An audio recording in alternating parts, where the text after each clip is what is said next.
Totapuri. Totapuri arrived at the Dakshineshwar temple garden towards the end of 1864. Perhaps born in the Punjab, he was the head of a monastery in that province of India and claimed leadership of 700 sannyasis.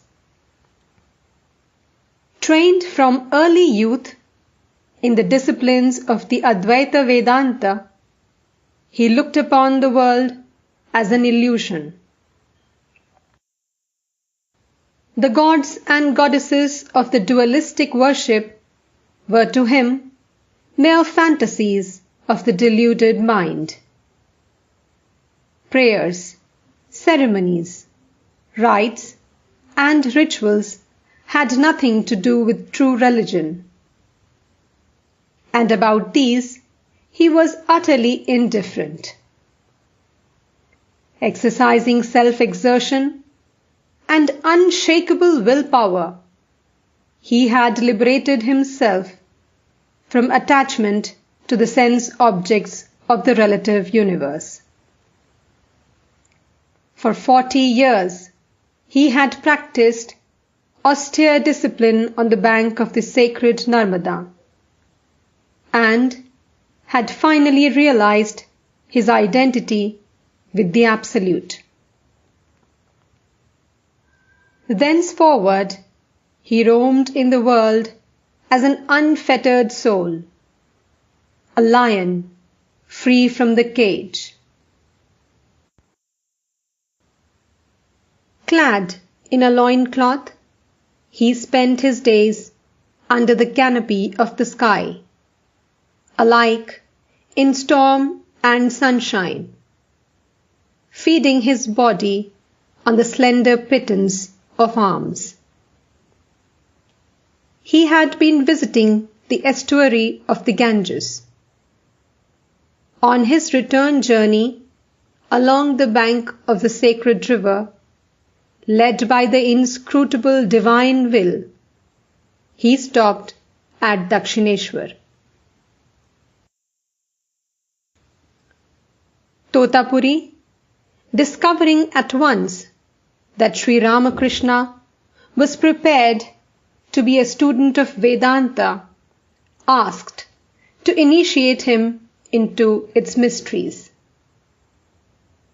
With the permission of the Divine Mother, Sri Ramakrishna agreed to the proposal. But Totapuri explained that only a sannyasi could receive the teaching of Vedanta. Sri Ramakrishna agreed to renounce the world, but with the stipulation that the ceremony of his initiation into the monastic order be performed in secret, to spare the feelings of his old mother, who had been living with him at Dakshineshwar.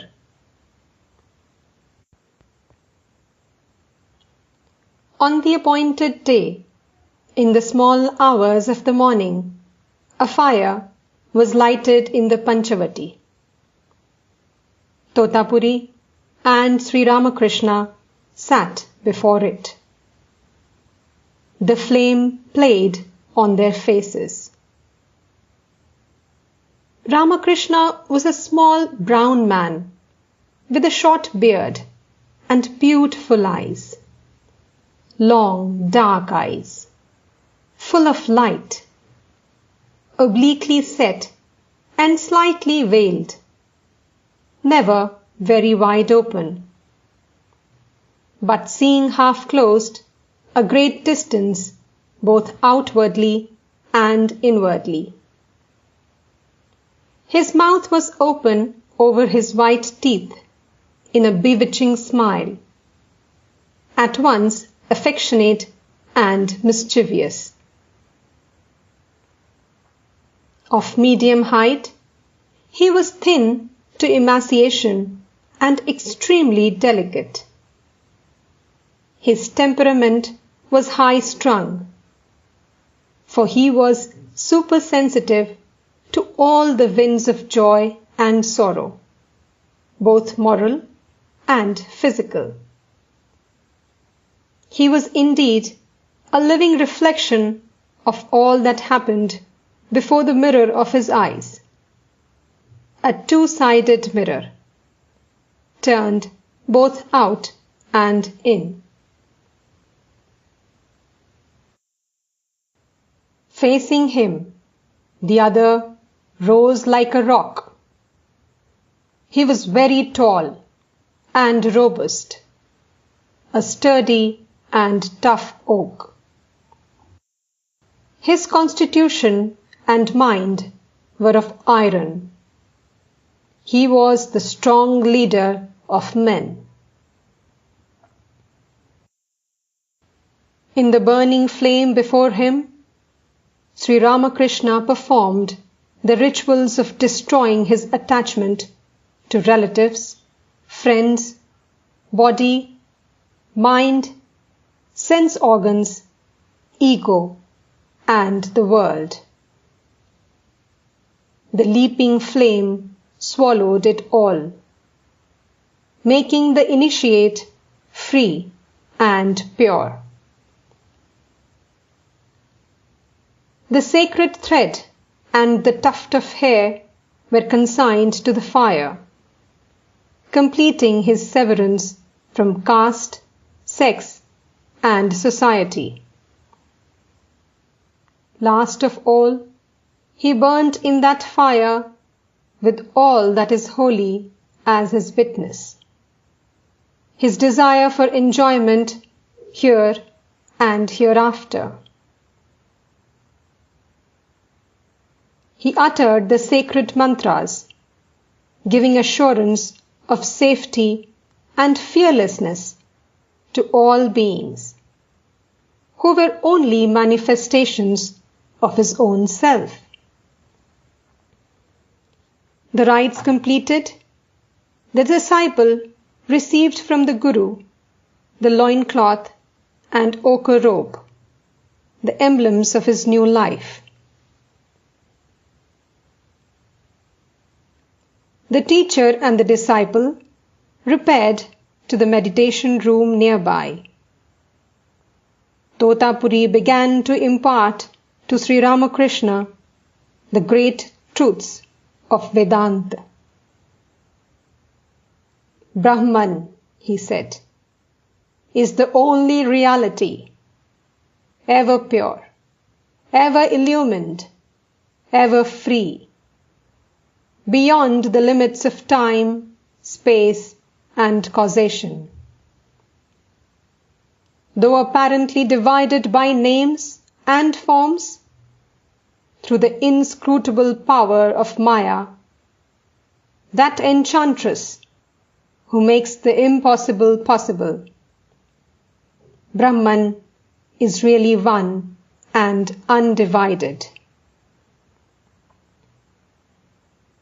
When a seeker merges in the beatitude of Samadhi, he does not perceive time and space, or name and form, the offspring of Maya.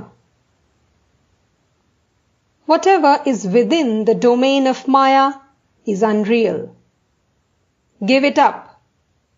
Destroy the prison house of name and form, and rush out of it with the strength of a lion.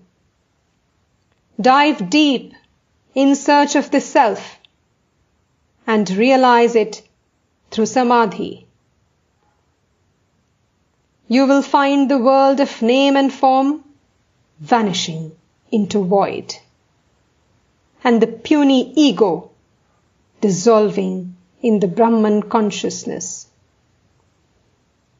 You will realize your identity with Brahman, existence, knowledge, bliss absolute. Quoting the Upanishad, Totapuri said, "That knowledge is shallow, by which one sees or hears or knows another. What is shallow is worthless and can never give real felicity. But the knowledge by which one does not see another, or hear another, or know another, which is beyond duality, is great.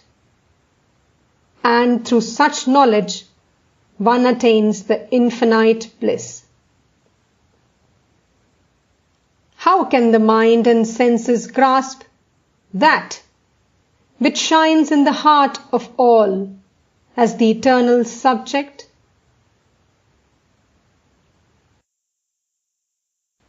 Totapuri asked the disciple to withdraw his mind from all objects of the relative world, including the gods and goddesses, and to concentrate on the Absolute. But the task was not easy, even for Sri Ramakrishna. He found it impossible to take his mind beyond Kali, the Divine Mother of the universe. After the initiation, Sri Ramakrishna once said, describing the event, Nangta began to teach me the various conclusions of the Advaita Vedanta and asked me to withdraw the mind completely from all objects and dive deep into the Atman. But in spite of all my attempts, I could not altogether cross the realm of name and form and bring my mind to the unconditioned state. I had no difficulty in taking the mind from all the objects of the world. But the radiant and too familiar figure of the blissful mother, the embodiment of the essence of pure consciousness, appeared before me as a living reality. Her bewitching smile prevented me from passing into the great beyond. Again and again I tried, but she stood in my way every time. In despair, I said to Nangta, "It is hopeless. I cannot raise my mind to the unconditioned state and come face to face with Atman." He grew excited and sharply said, "What? You can't do it? But you have to." He cast his eyes around. Finding a piece of glass, he took it up and stuck it between my eyebrows. "Concentrate the mind on this point," he thundered.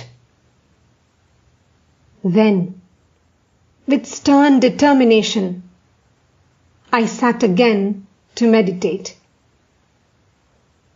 As soon as the gracious form of the Divine Mother appeared before me, I used my discrimination as a sword and with it clove her into two.